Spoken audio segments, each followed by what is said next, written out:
Bueno, estamos con Julián Morinigo, abogado en sucesiones, divorcio express y asociaciones civiles, miembro de la Comisión de Incumbencias del Colegio de la Abogacía de la Ciudad de Buenos Aires o Capital Federal. Bienvenido, Julián. Espero que te sientas cómodo en el programa. Es un programa de reflexión un día por semana, con lo cual estamos relajados, tratando de empezar el fin de semana, después de la semana que tuvimos. El agradecido soy yo, Ricardo.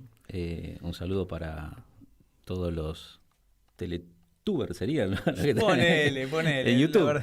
Y los oyentes. Y bueno, yo a vos te conozco hace mucho tiempo y la verdad que es un honor para mí estar acá con vos, hacerte compañía en este momento. Y te agradezco por también la invitación. Bueno, el tema que nos trae a colación es que estás dentro de una lista del Colegio de Abogados, en donde el martes que viene. Exacto, martes y miércoles, 22. Martes y miércoles se va a votar en el Colegio de Abogados de la Capital Federal. Y de alguna manera la pregunta es, ¿qué piensan dentro de la lista en modificar? Mira, nosotros ya estamos estigmatizados, ¿no? Porque cuando uno piensa en un abogado, ya los malos pensamientos enseguida corren, ¿no? Lamentablemente, por un grupo de personas la ligamos todo, pero la verdad que los matriculados somos miles y muchos andan de a pie, o sea, como quien habla. La mayoría somos independientes y la verdad que tenemos los mismos problemas que tiene cualquier ser humano para llegar a fin de mes. Los mismos problemas. No es que un abogado a fin de mes tiene un cheque, recibe un cheque de algún lugar, no, o sea... Excepto que se corrompa, digamos. Excepto que, sí, pero bueno, por eso te digo, o sea, para corromperse se corrompe un abogado, un médico... Un contador también. Cualquiera. Pero esto cuando yo, digo siempre, no, pero tal cosa... no es que vos seas del partido A o B. Dejaste de ser del partido A o B, ya sos un delincuente, ya no importa el partido, ya te transformaste en delincuente, punto. Sí, han estigmatizado la política de una manera... Exacto, entonces en la lista lo que estamos pensando son temas que justamente tienen mucha trascendencia en los abogados de a pie, muchas preocupaciones. Por ejemplo, el tema de las incumbencias, ¿no? O sea, están ahí nuestros primos, los escribanos, que quieren tener la incumbencia en las sucesiones y en los divorcios.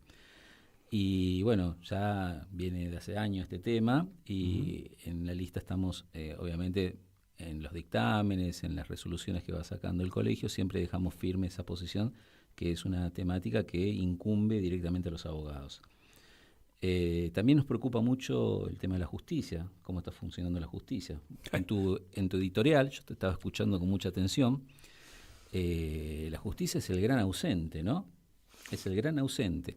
Yo te voy a decir una cosa. El gran ausente para los vulnerables, porque del otro lado tienen muchas concesiones, o sea, son muy funcionales a cajonear expedientes o a demorarlos o a especular con eso para que no trasciendan. Sí, pero vos sabés que ahora la están ligando también, porque la están ligando también, o sea, se están dando cuenta. Bueno, claro, porque cambia el rumbo político, entonces, bueno, se da vuelta, pero hay muchas causas que se han archivado, que es muy difícil reactivarlas, o habrá que ver quién las reactiva, ¿no? Claro, pero vos imaginate que vos sos un empresario de primer nivel, un empresario top de primer nivel, ABC1, Premium, y vos apoyaste determinada plataforma política y de repente el negocio que vos tenías pensado que ibas a ganar, que era un negocio muy importante,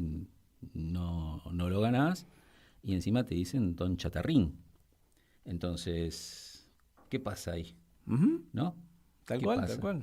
Entonces, ahora también están recibiendo las esquirlas que antes las recibíamos todos nosotros, los comunes y corrientes.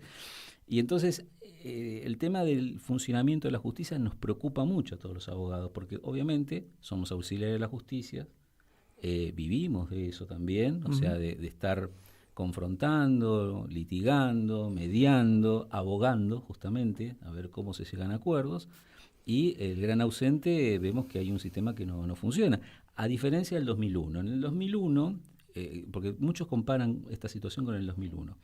Pero en el 2001, cuando hubo problemas importantes, salvo casos muy particulares que yo recuerdo, no los voy a nombrar para no herir a los familiares, pero recuerdo que temas de salud, la justicia estaba presente y salían los amparos y ocurrían.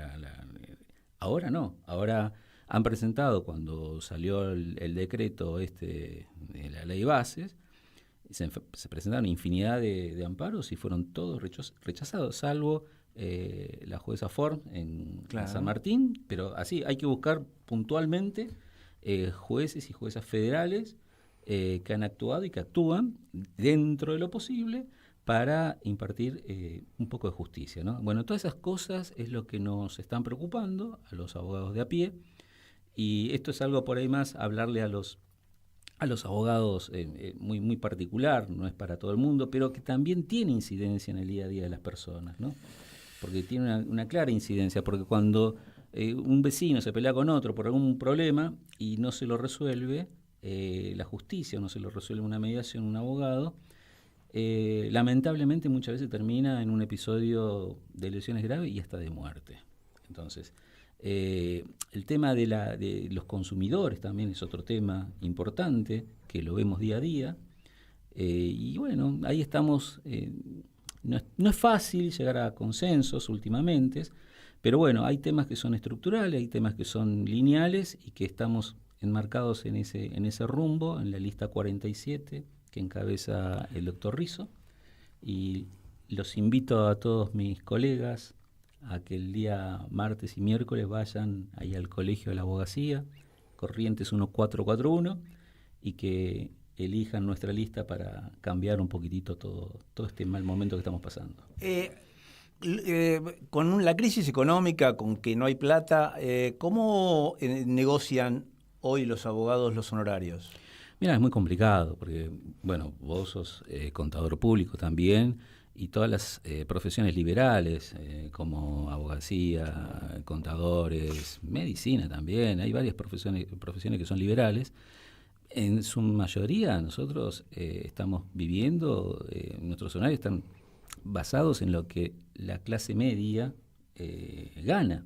Entonces, si vos tenés a una persona con una motosierra que dice que viene a destruir todo, y entre ellos está la clase media que se viene destruyendo día a día, imagínate que también nos destruya a nosotros por extensión, ¿no?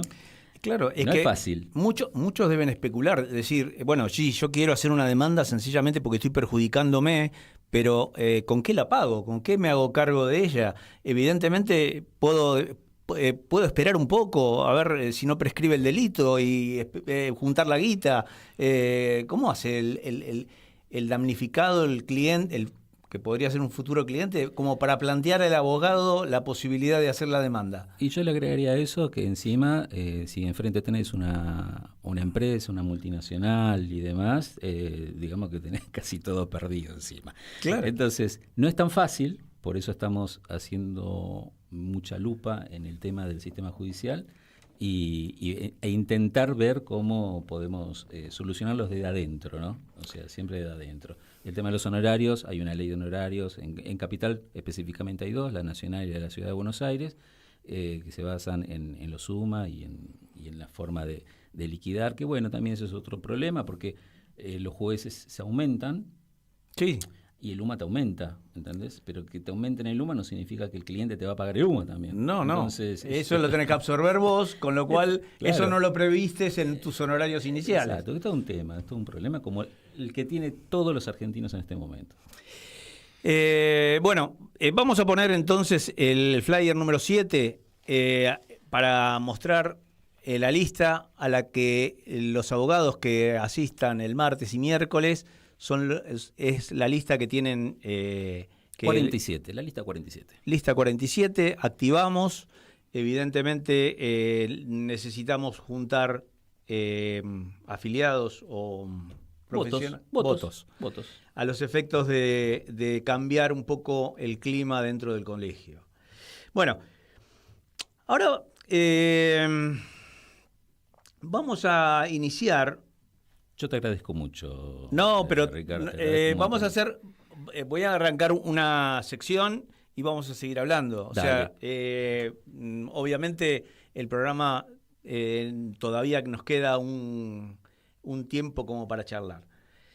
Vamos a iniciar una sección de Instalemos Agenda.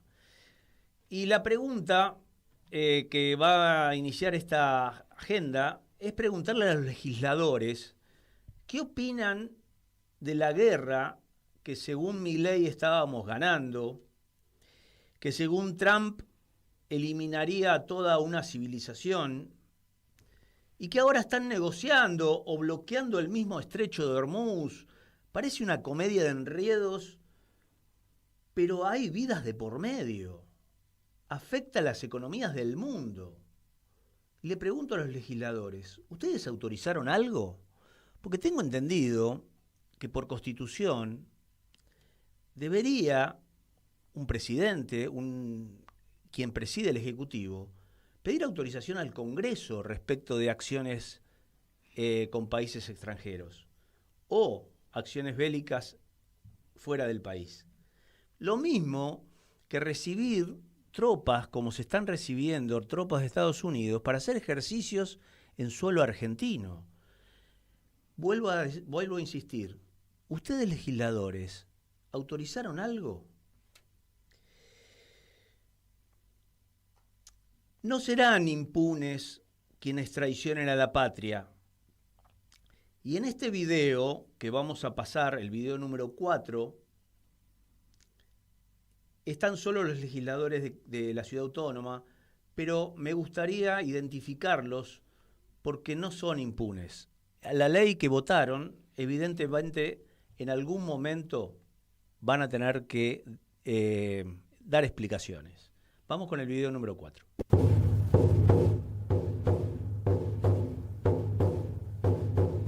Los glaciares no son solo rocas que están congeladas, son el agua del futuro, nuestra agua dulce y sagrada, el agua que nos da vida, la que vale más que todo. Los traidores la entregaron a esos que quieren el oro. El gobierno sin cerebro dicen que somos idiotas. Veremos qué van a hacer cuando no quede una gota. Esa manga de ignorantes con su charlatanería quieren hacerte creer que el progreso está en la mina. De sus bocas salen solo odio y... Bueno, el ecocidio que va a producir la falta de agua por utilizar los lugares en donde están los glaciares para usufructuar las mineras, realmente es preocupante y va a ser judicializada esa ley. Tampoco serán impunes quienes perpetren el ecocidio del río Paraná con un dragado innecesario. El Paraná no hay que adaptarlo a los barcos. Los barcos o el traslado de mercaderías debe adaptarse a los ríos, como se hace en todo el mundo. En el Mississippi no entran los transatlánticos. En el Mississippi son barcazas las que llevan la mercadería y en un puerto de aguas profundas se cargan en los buques. Acá se pretende dragar de 32 a 44 pies hasta Rosario, y eso va a producir un ecocidio realmente. Va a desaparecer el Río de la Plata va a ser una gran isla, porque el movimiento de tierras que se va a hacer en ese tramo hasta Rosario va a producir un desastre. Entonces, yo recomiendo ver un documental, Argentina Sangra, de Andrés Cedrón, y vamos a poner el flyer número 5, invitándolos, porque es un documental imperdible. Realmente muestra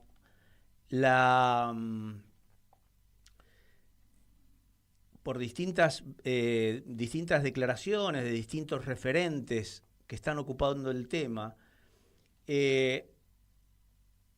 la actualidad del Río de la Plata y el futuro que tendría después del dragado.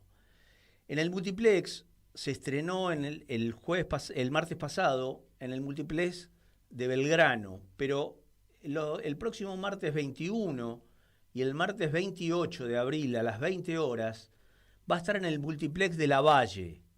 La entrada es gratuita, solo se tienen que registrar en un link que figura en las redes, pero con ese registro la entrada es gratis. Yo les sugiero que no desaprovechen esta oportunidad, más allá de que va a seguir en agenda, va a seguir en otras salas, pero esta sala es una sala comercial que se ha conseguido para estas funciones. Es un gran programa y es realmente un documental imperdible. Bueno, ahora vamos a ir con un tema del Nano Serrat, el video número 6, un video musical, para de alguna manera salir de esta agenda que semana a semana vamos a reeditar con los temas importantes. Vamos con el Nano. Es una canción que con mucha amargura y un tanto también de vergüenza yo quiero dedicar a esos canallas que queman nuestros bosques, ensucian nuestras aguas, envenenan nuestros alimentos y se enriquecen con las miserias ajenas. Padre, dígame qué le han hecho al río que ya no canta, que resbala como esos peces que murieron bajo un palmo de espuma blanca. Padre, el río ya no es el río. Antes de que llegue el verano, esconda usted todo lo que encuentre vivo. ¿Qué le han hecho al bosque, Padre, que no hay un árbol? ¿Con qué leña encenderemos fuego? ¿Y en qué sombra nos cobijaremos, Padre, si el bosque ya no es el bosque? Antes de que se haga oscuro, guarde usted un poco de vida en la despensa, porque sin leña y sin peces tendremos que quemar la barca. Tendremos que arar sobre las ruinas y cerrar la puerta de casa con muchas llaves. Y usted nos dice, Padre, que si hay pinos hay piñones, que si hay flores hay abejas, y cera, y miel. Pero el campo ya no es ese campo. Alguien anda pintando el cielo de rojo y anunciando lluvia de sangre. Alguien que ronda por ahí, Padre. Son monstruos de carne con gusanos de fierro. Asómese y les dice que usted nos tiene a nosotros.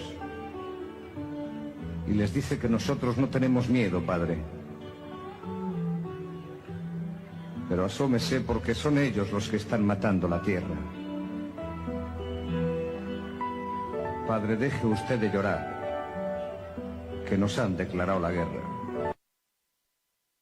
Bueno, volvemos con Julián y ahora te voy a poner en un aprieto preguntándote, o sea, primero, nos conocimos en el Hotel Bauen, en la Resistencia, con los tarifazos de Macri. Y evidentemente, bueno, el Bauen sabemos que al final se perdió por la justicia y hoy está todo tapiado. Pero por distintos lugares seguimos resistiéndonos de distintas maneras. O sea que tenemos muchas cosas en común. Hoy la situación con este mamarracho que tenemos como presidente, y yo no pretendo que vos participes en esa calificación, pero quiero saber tu opinión respecto de la realidad como la ves y qué salidas de la oposición vislumbrás. Mirá, un saludo para Federico Tonarelli, Fede, ¿no? Fede. Del Bauen, que hace poco estuvimos hablando con él. Sí. Prometió venir y al final todavía no vino para comentarnos lo que hicieron después del Bauen. Él dijo una frase que a mí me quedó esa noche que estábamos ahí juntos, que dijo, el Bauen era de todos, pero al final no era de nadie, ¿no? Uh-huh. Y ahí salto y hago el puente con el tema de la oposición, ¿no? Una oposición que no trabaja de oposición. O sea, el oficialismo trabaja perfectamente bien, es un relojito suizo. Sí, eso no significa de que lo haga en función de nosotros. No, para ellos. Pero a ellos. Pero para ellos trabajan perfectamente sí, bien. Sí, tal cual. Pero la oposición no trabaja de oposición.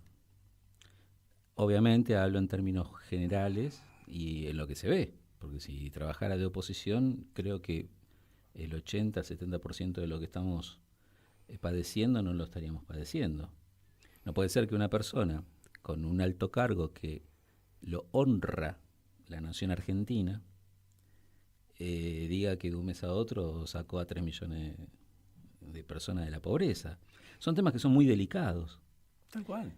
Y yo lo que observo, un poco hablamos antes del programa, yo lo que observo es que todos somos analistas, todos analizamos muy bien, diagnosticamos muy bien. Lo digo en serio, no lo digo con sarcasmo, lo digo de verdad. No. Todo el mundo analiza muy bien la realidad, pero falta la ejecución para que la realidad cambie, ¿no? Y si en ese tramo que vos analizás bien la realidad, vos te encontrás que hace 6 meses, en octubre del año pasado, la gente votó otra cosa y te pintó toda la República Argentina de color violeta, vos decís, ¿cómo funciona esto? ¿No? Yo respecto de eso también tengo una visión. Yo creo que la Argentina pintada de violeta fue un relato, no fue efectivamente la votación. De todas maneras, han tenido para lo que venían haciendo, un éxito, para mi modo de ver, desmedido en una elección. Sí. Vos agarrás y hablas con las personas que en otro momento hubieran votado de manera distinta, uh-huh, y hoy están defendiendo este sistema. Y no tienen para llegar, no a fin de mes, no tienen para llegar al día 10. Entonces ahí hay una falla que hemos tenido, los que trabajamos en el llamado, ponele, campo nacional y popular, si lo querés aglomerar de alguna manera, uh-huh, hemos tenido una falla muy importante, sumamente importante, de no saber comunicar, no saber trasladar, pero sobre todo no saber ejecutar. Porque no pudimos estar haciendo 4 o 5 años, yo me acuerdo, de la ley de medios, que todo el mundo, y la ley de medios, ¿te acuerdas que iba por toda la ciudad y por todas las provincias? Buscando consenso. Y este tipo vino, un decretazo la miércoles, se terminó todo. Y por ahí, más allá del porcentaje de votación, que, ojo, él ganó con el 30% del padrón, porque como hay mucha cantidad de gente que no va a votar, la mayoría se licúan en esa cantidad en la que va a votar. Entonces, yo no creo que tenga la legitimidad para pretender las modificaciones que él pretendió en la ley base y el DNU 70. Te lo voy a dar un ejemplo que lo vemos todos los días. Un consorcio de edificios. Sí. Los que no saben o no viven en un consorcio de edificios, supongamos que hay un consorcio, un edificio que tiene 50 propietarios, ¿no? Bueno. A la reunión de A la consorcio reunión van 10. Van 10. Lo sabemos, ¿no es cierto? Sí, Que sí, funciona sí, así. sí. Bueno, y en esos 10 que van, hay internas. Siempre hay una interna de que hay 3 por un lado, 7 por el otro lado y viceversa, ¿no? Exacto. Bueno, pero por lo general, la minoría, de forma muy rara, siempre gobierna a la mayoría. Entonces, hay 40 tipos o 50 que le tienen que obedecer a esos 3 o 4 que... Bueno, esto es la Argentina. Sí, o sea, señor. esto es la Argentina, que actúa como un consorcio enorme, con una caja muy importante, porque ese es el otro tema, ¿no?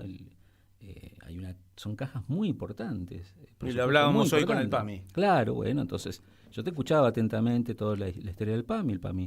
El PAMI hace mucho tiempo que no está en manos de quien debería estar. Y la justicia, estamos otra vez, siempre viste que caemos siempre en el mismo lado. La justicia y los legisladores, porque, a ver, cuando asumió Alberto, nosotros nos sentamos con Lana Volnovi, que era la directora que iba a tener el PAMI, establecida por el gobierno. ¿Por qué? Porque dentro de la estructura de la ley 19.032, el director ejecutivo del PAMI lo pone el gobierno.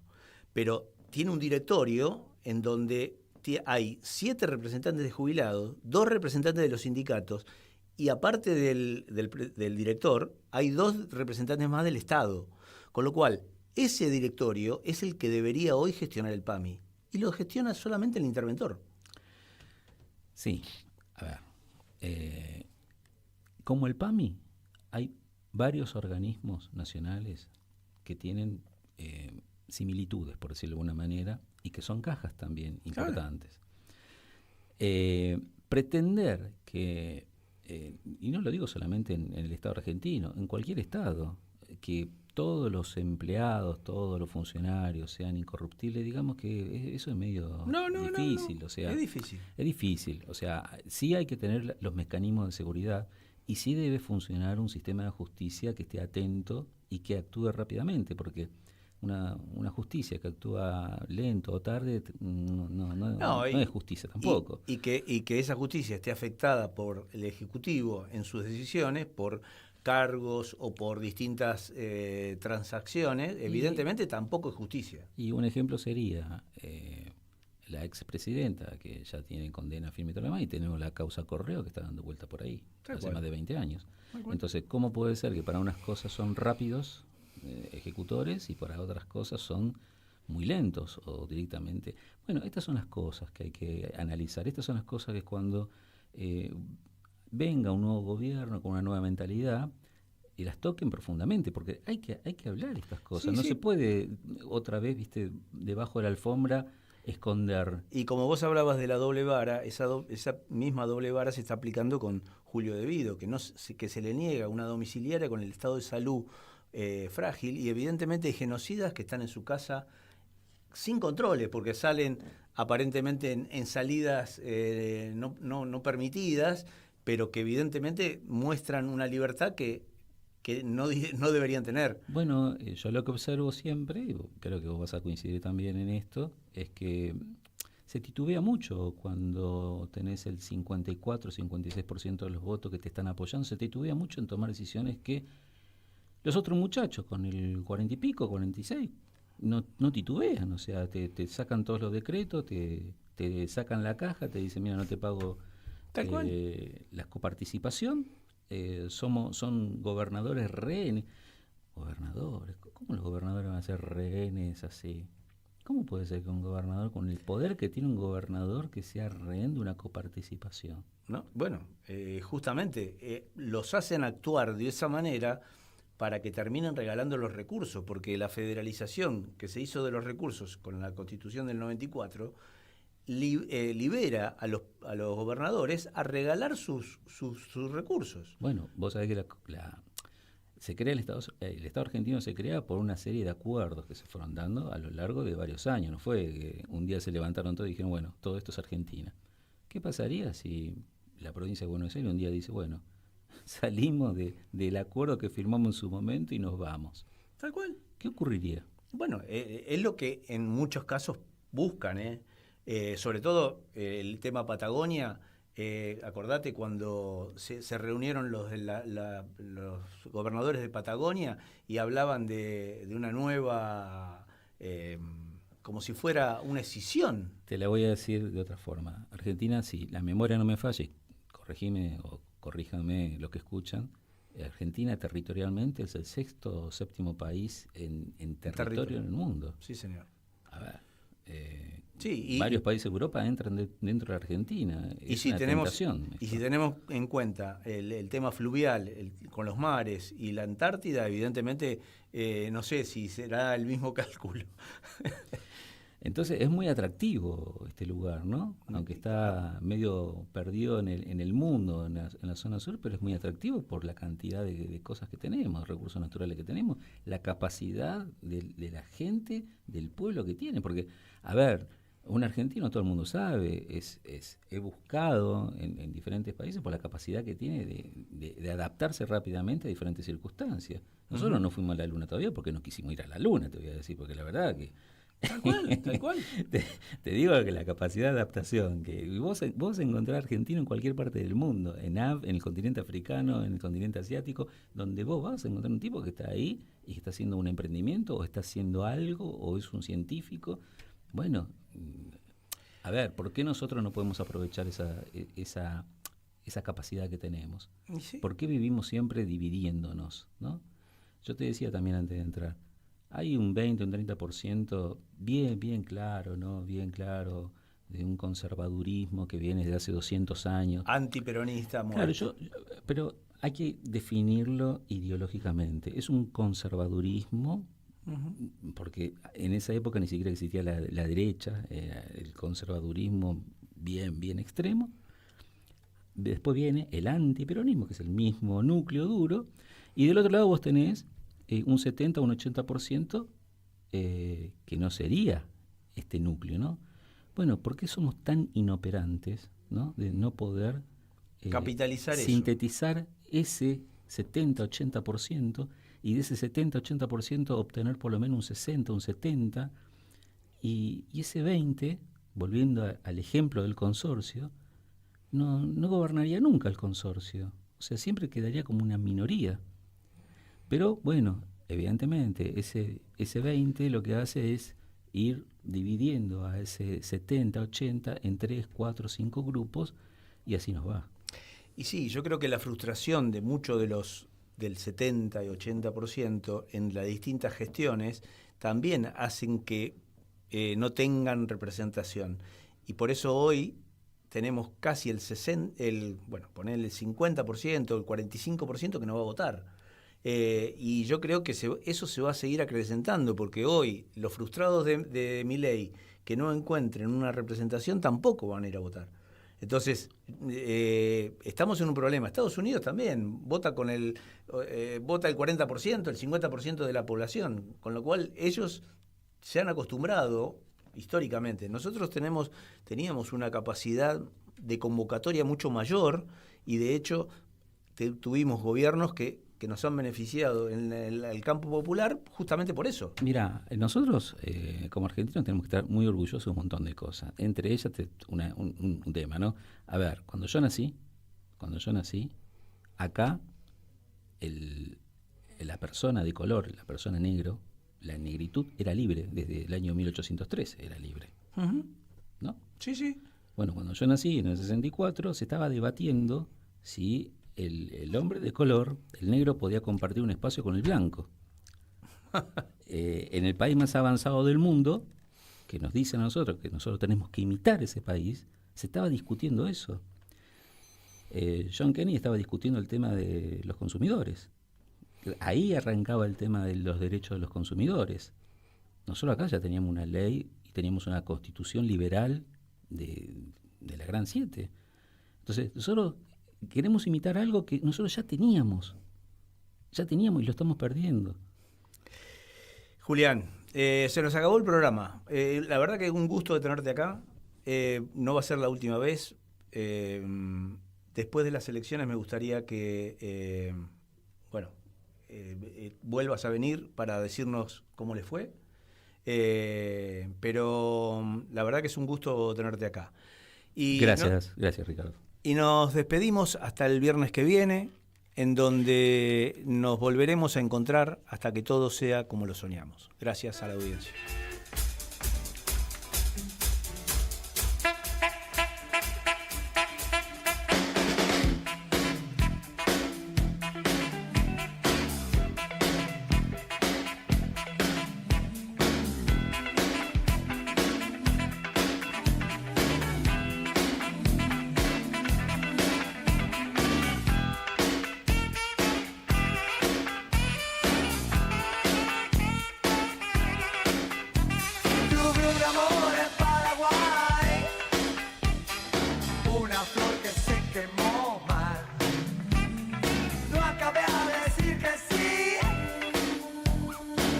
El toque me lo dejo a mí.